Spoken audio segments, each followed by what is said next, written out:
What's up, guys? Welcome back to the channel for a preview. I skipped this time doing it live because I said a couple of days ago it's very strange to do a preview when you probably know what the outcome of the season is going to be. So it's it's not easy to find things to talk about, but we'll do the same thing we usually do. We will go over what Allegri had to say, the pre-thing, a predicted lineup, which is very hard because while I'm recording, there hasn't been really a predicted lineup out there. Just some, rumors here and there, but overall, a real predicted lineup, nothing. So maybe as we speak, or like maybe as you are watching this video, the predicted lineup is out, but I will go over that as well. A little bit over Sevilla and yeah, then the prediction as usual and the hot take I'll probably will get right. Not this season. So yeah, let's get into it.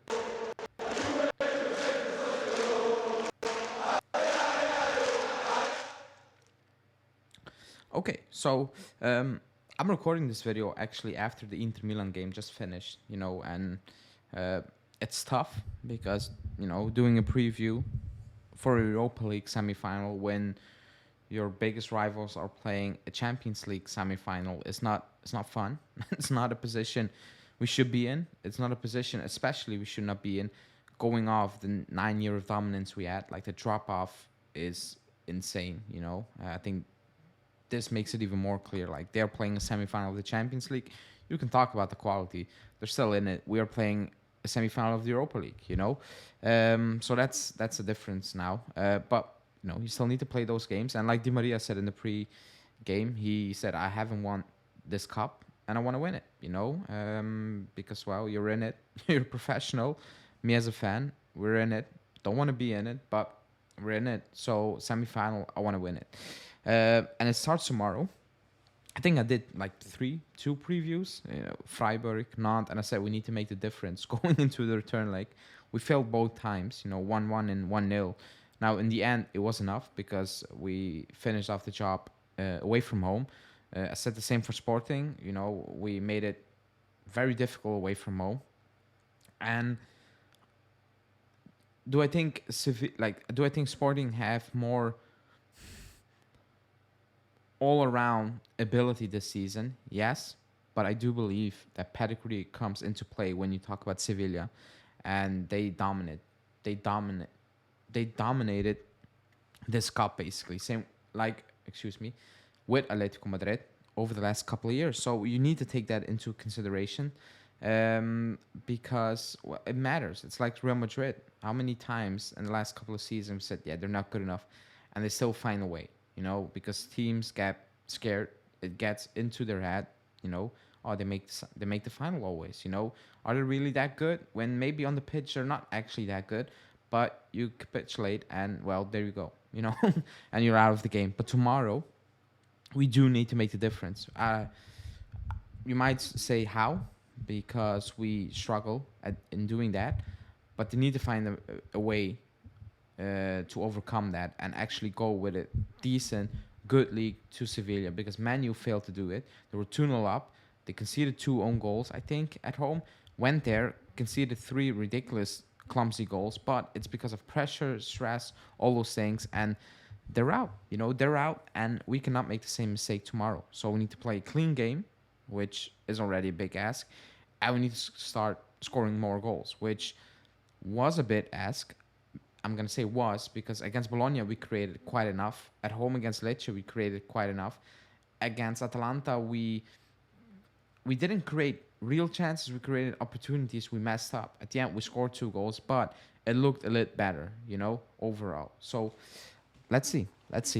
Before I go into Allegri's quotes, because he didn't say much, to be honest, or he wasn't asked that much where you're like, okay, this is worthy talking about. But something pre-presser, so in the open training session, something interesting happened, which made people think, me included, is when Allegri was late to training, quote unquote, and he came on the pitch while his players were already participating in training, and then this happened.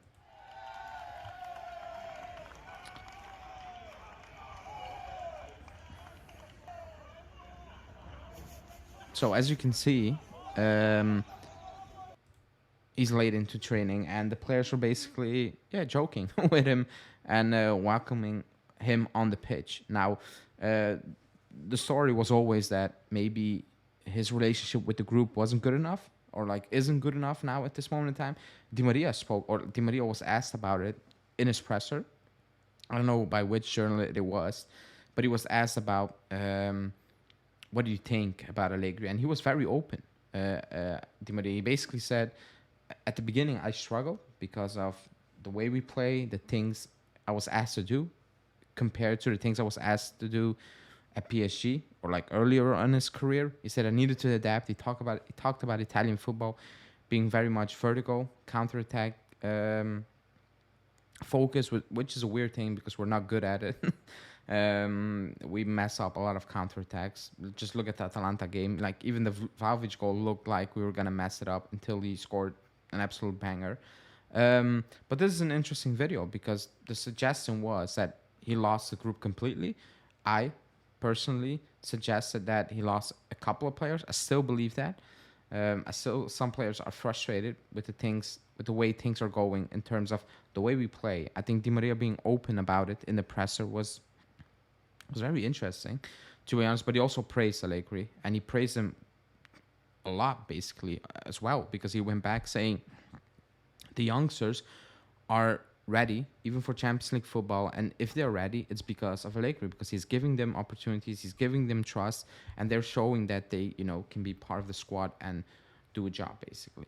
But I thought this was an interesting thing that happened in training. So yeah, again, it might mean something, it might mean absolutely nothing, but going into a key game, and a key moment basically of the season, it could be a good thing. The vibes are maybe up. Let's see tomorrow if that will translate on the pitch.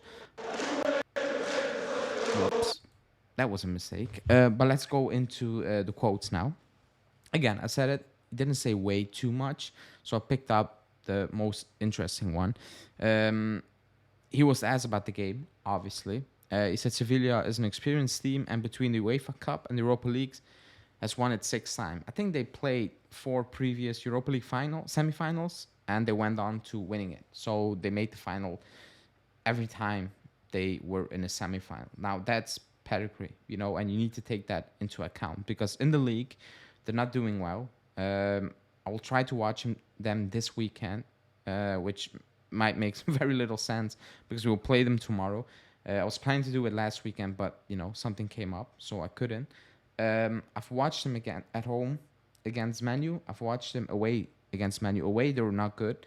The goals they conceded were quite lucky. At home, it wasn't that they were brilliant, but they forced Manu into making errors, and they took full advantage of that, and the game was over. Manu had chances, but every mistake Manu made, they punished to the fullest. Like, they know what it's all about, and that's what we cannot do tomorrow. I said tomorrow, today, because you're watching this video today. Today, we cannot make that mistake. We cannot make stupid errors.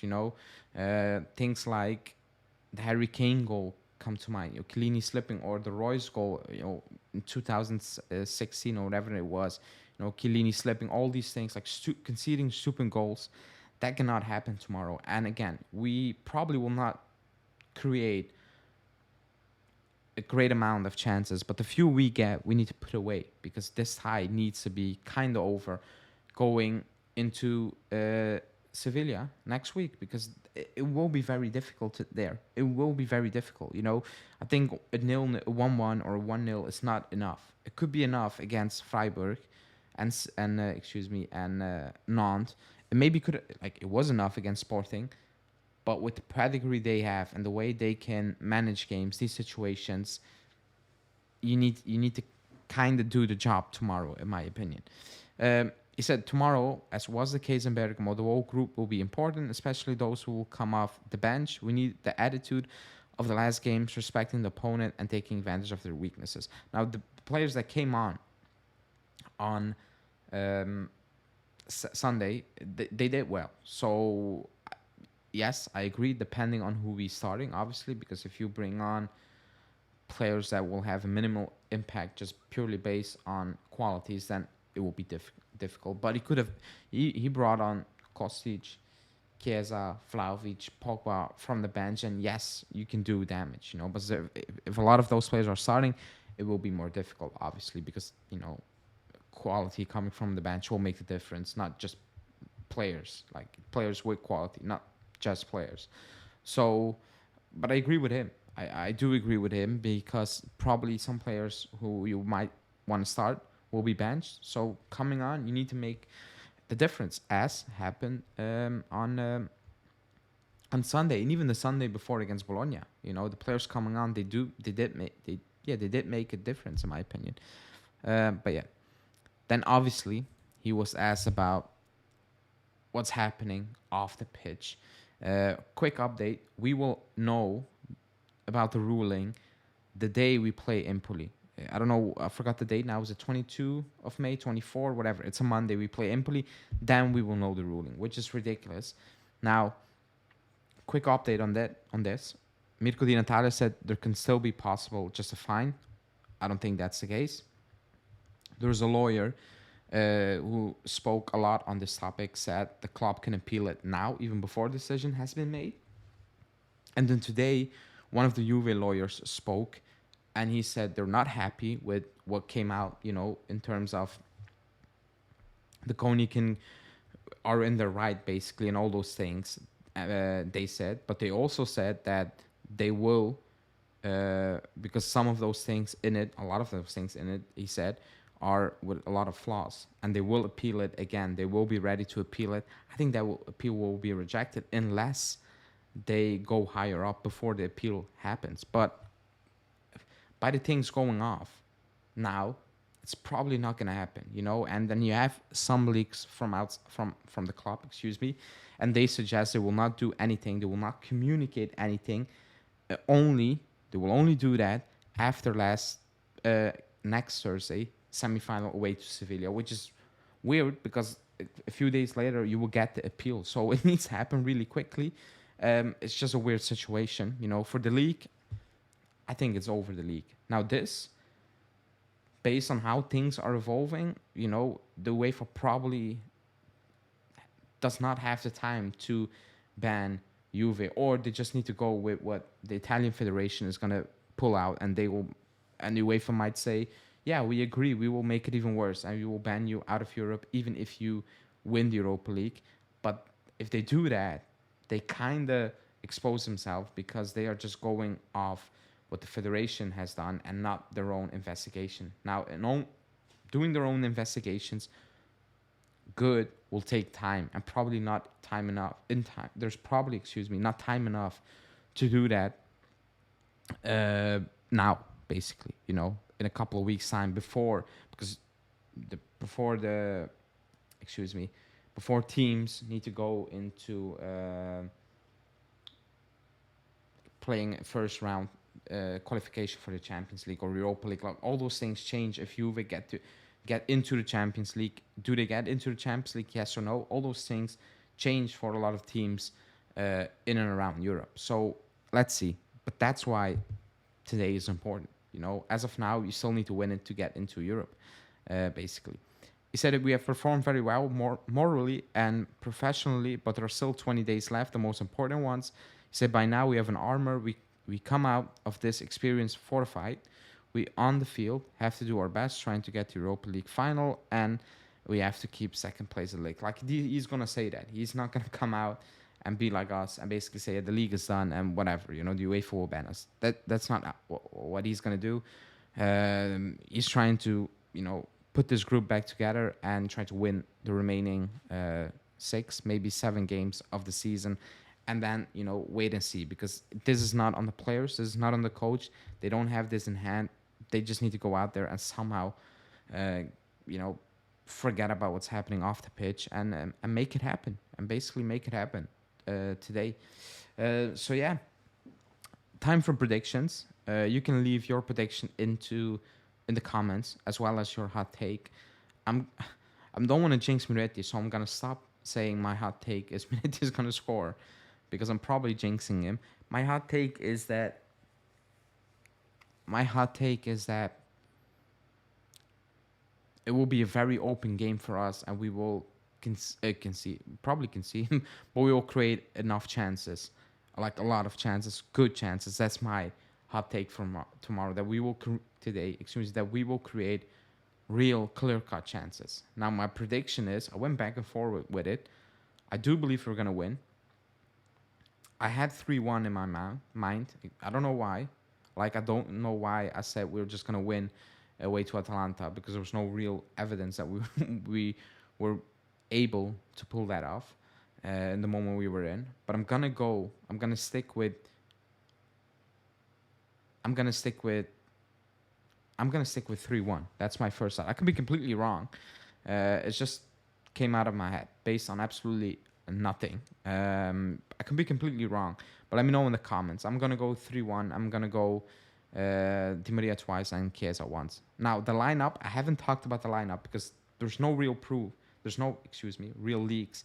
The only thing out there is that Bremer is out, which is a massive loss. Let's see. I hope Gatti starts. He deserves to start. He's been benched twice. Rugani played well, but I think Gatti deserves to start that game. There's rumors about Chiesa, Vlahovic, and Di Maria up top. Let's see. This far, when they played, it didn't look good because there's no chemistry. I, I'm not sure he's going to do that today. I'm not sure he's going to do that. Kostic will probably be in the team again. Iling Jr. will probably be dropped. Quadrado, the midfield will basically be the same thing. It will be Locatelli, Rabiot, and I do believe Miretti has the edge. But again, if Fagioli starts, it's Fagioli. But I think it's Miretti now. But again, let's see. Let me know in the comments what your prediction is, your potential lineup, and your hot take for the game. I'm not really confident. I'm not going to say we're going to lose, blah, blah, blah. But I said 3-1, but it's not based on confidence. It's just based on a feeling. But I do believe we'll win this game somehow. But yeah, thanks for watching. Please like the video. Subscribe to the channel. Post-game, it will be Justin or Julian, depending. I will do my match reaction on Friday. So stay tuned for that. And see you again Friday. Ciao.